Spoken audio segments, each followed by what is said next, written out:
करते हैं। मियोसिस शब्द की खोज फार्मर तथा मुरे ने की थी। यह विभाजन गुणसूत्रों की जनन कोशिकाओं में होता है। मतलब मियोसिस का नाम सर्वप्रथम फार्मर तथा मुरे ने सन 1905 में दिया था और यह विभाजन केवल जीवों की जनन कोशिकाओं में होता है। इसका अर्थ हुआ कि अर्धसूत्री विभाजन प्रायः जनन कोशिकाओं में युग्मकों या गैमेट्स के निर्माण के टाइम होता है। तो इसका सीधा सा मतलब हुआ कि जब वृषण या टेस्टिस में शुक्राणु बनने लगते हैं तो वहाँ पर मियोसिस या अर्धसूत्री विभाजन होता है। और ऐसे ही स्त्रियों में अंडाशय जो होता है या ओवरी जो होती है उसमें जब अंडाणुओं का निर्माण होता है तो वहाँ पर मियोसिस होती है, या कह लीजिए ओवरी में अंडाणुओं के निर्माण के समय मियोसिस होती है। यदि पौधों की बात की जाए तो पौधों में यह परागकण व भ्रूणपोष के निर्माण के समय होता है। यानी जब परागकण बनने लगते हैं और भ्रूणपोष निर्माण होता है उस समय मियोसिस होती है।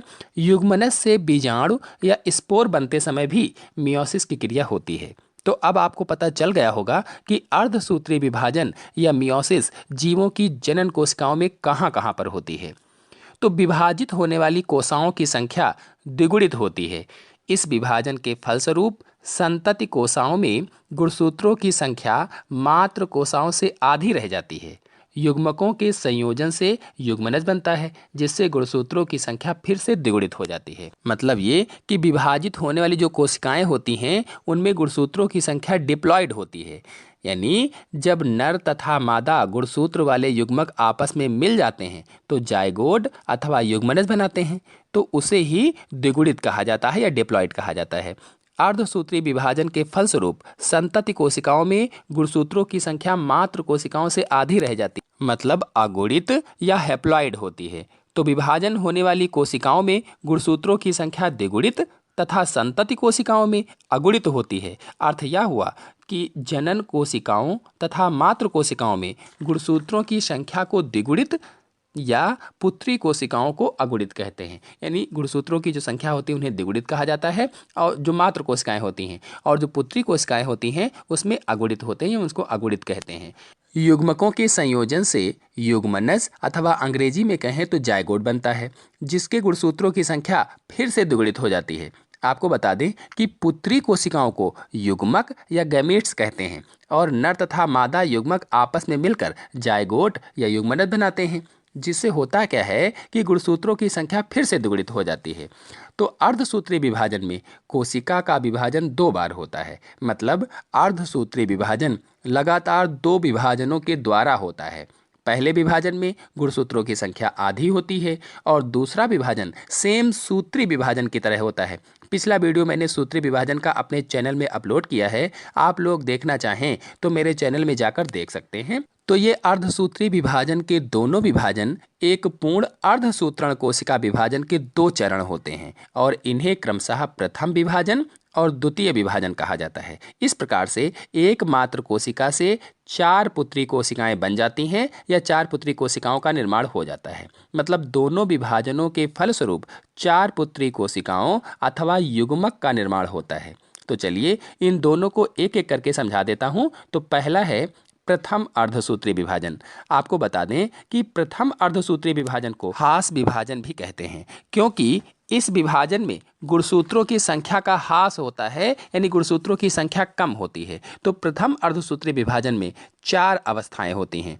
पहला प्रथम पूर्वावस्था अथवा अंग्रेजी में फर्स्ट प्रोफेज, दूसरा प्रथम मध्यावस्था अंग्रेजी में फर्स्ट मेटाफेज, तीसरा है प्रथम पश्चावस्था फर्स्ट एनाफेज, और फिर लास्ट है प्रथम अंत्यावस्था फर्स्ट टेलोफेज। चलिए अब इनको एक एक करके समझा देते हैं। तो पहली अवस्था है प्रथम पूर्वावस्था या प्रोफेज फर्स्ट। अर्धसूत्री विभाजन की पूर्वावस्था अत्यधिक जटिल, लंबी तथा महत्वपूर्ण अवस्था है। मतलब यह मियोसिस की सबसे बड़ी अवस्था है, इसीलिए इसे 5 भागों में बांटा गया है, जिसमें से पहला है लेप्टोटीन। तो लेप्टोटीन में कोशिका विभाजन के लिए तैयार होती है। गुणसूत्रों पर क्रोमोसोम स्पष्ट होते हैं। तैयार होने का मतलब यह हुआ कि केंद्रक का आयतन बढ़ जाता है। क्रोमैटिन धागे जो होते हैं वो खुलकर लंबे पतले धागे के समान रचना बनाते हैं और बाद में धीरे धीरे संघनित संघनित होते हैं, इन्हें ही गुणसूत्र कहा जाता है जब संघनित हो जाते हैं, और जिसमें आधे नर होते हैं और आधे मादा गुणसूत्र होते हैं, इन्हीं गुणसूत्रों को समजात गुणसूत्र कहते हैं। आपको बता दें समजात गुणसूत्र क्या होता है। एक ही प्रकार के गुण रखने वाले गुणसूत्र समजात गुणसूत्र कहलाते हैं, यानी होमोलॉगस क्रोमोसोम जो होते हैं उन्हें ही समजात गुणसूत्र कहा जाता है, जिनका एक ही प्रकार का गुण होता है। फिर अगली अवस्था है जाइगोटीन। जाइगोटीन के अंतर्गत सूत्र युग्मन होता है, यानी सिनेप्सिस होती है। इस प्रकार गुणसूत्रों की संख्या आधी दिखाई देने लगती है, जैसा कि आप चित्र में देख रहे हैं। मतलब इनमें गुणसूत्र एक दूसरे के निकट आकर जोड़े बना लेते हैं। इन जोड़ों को युगली गुणसूत्र कहा जाता है। चूंकि जोड़े हो जाते हैं, युगल हो जाते हैं, इसलिए युगली गुणसूत्र कहते हैं। और जोड़े बनाने की इसी क्रिया को सूत्र युग्मन कहा जाता है या सिनेप्सिस कहा जाता है।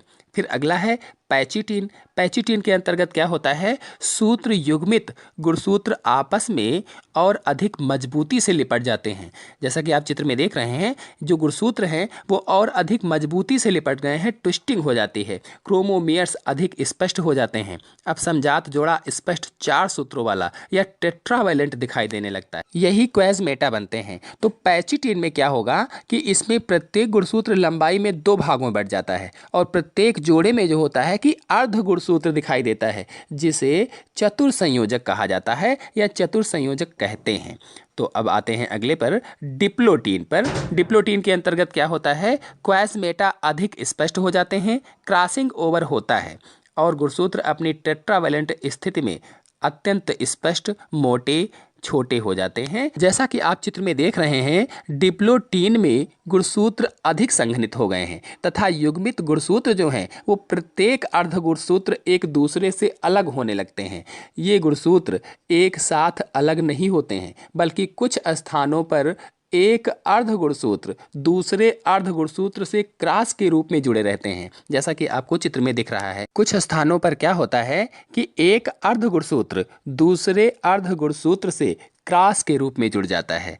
तो इन्हीं स्थानों को क्वेज़मेटा कहते हैं, और इन्हीं स्थानों पर गुणसूत्र टूट जाते हैं, और एक गुणसूत्र टूटा भाग दूसरे गुणसूत्र के टूटे भाग से जुड़ जाता है। यानी एक गुणसूत्र का टूटा हुआ भाग जो होता है वो दूसरे गुणसूत्र के टूटे हुए भाग से जुड़ जाता है। इसी क्रिया को विनिमय कहा जाता है, या इसी क्रिया को क्रॉसिंग ओवर कहा जाता है। तो इस प्रकार से ये हो जाएगा डिप्लोटीन। अब आते हैं अगले पर, डाइकाइनेसिस। तो डाइकाइनेसिस में गुणसूत्र स्पष्ट रूप से अलग अलग किंतु मैट्रिक्स के अंदर रहते हैं। इस समय केंद्रक कला और केंद्रिका लुप्त हो चुके होते हैं, तर्क भी अब तक उत्पन्न हो जाता है, और गुणसूत्र टेट्रावैलेंट अवस्था में ही तर्क की मध्य रेखा की ओर खिसकने लगते हैं। तो कुल मिलाकर के डाइकाइनेसिस के अंतर्गत, जैसा कि आप चित्र में देख रहे हैं, गुणसूत्र अधिक कुंडलित हो जाते हैं और इनके चारों ओर अधिक मैट्रिक्स एकत्रित हो जाता है। केंद्रक कला और केंद्रिका क्या होती है, अदृश्य हो जाती है, गायब हो जाती है, और तर्कों का निर्माण होने लगता है, यानी तर्क बनने लगते हैं। तो इस प्रकार से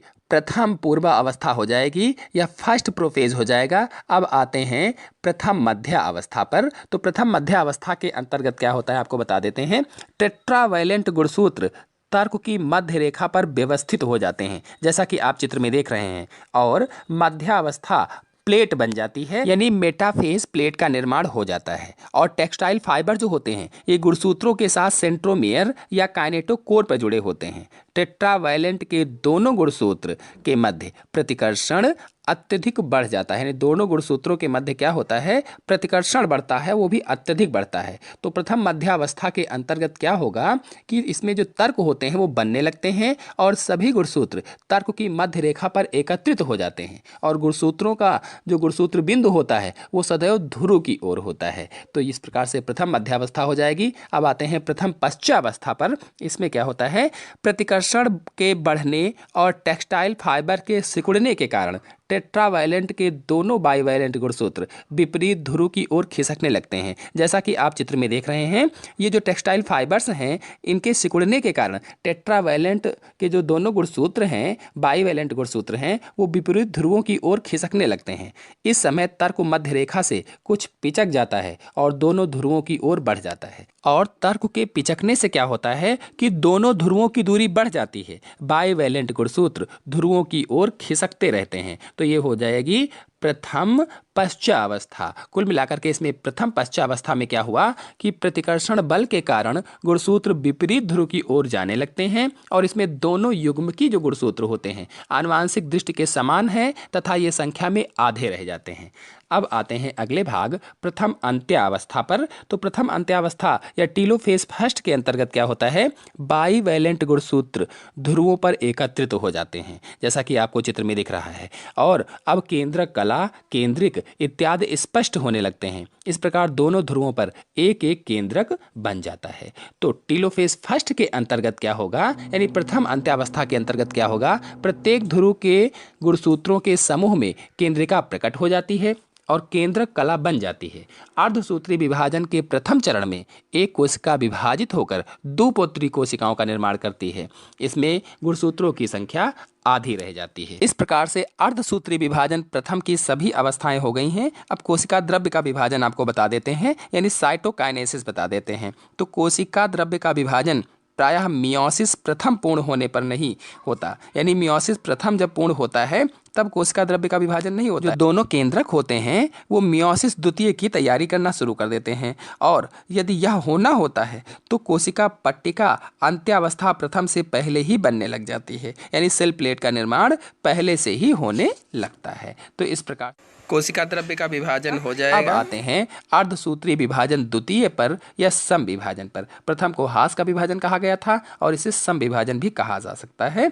तो अर्धसूत्री विभाजन द्वितीय कैसे होगा, अर्धसूत्री विभाजन प्रथम की अंत्यावस्था पूरी होने से पहले अथवा बाद में अर्धसूत्री विभाजन द्वितीय की पूर्वावस्था या पूर्वावस्था सेकंड प्रारंभ हो जाती है।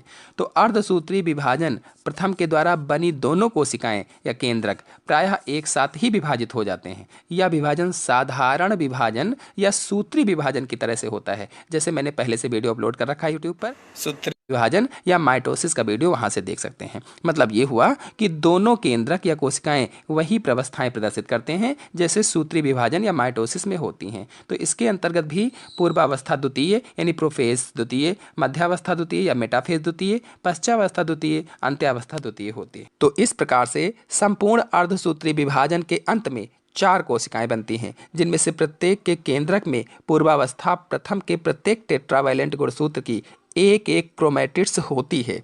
इस प्रकार प्रत्येक कोशिका में गुणसूत्रों की संख्या जनक कोशिका की आधी या अगुणित होती है, इसीलिए इसे अर्धसूत्री विभाजन कहा जाता है। तो आशा है आप लोगों को अर्धसूत्री विभाजन अच्छी तरह से समझ में आ गया होगा।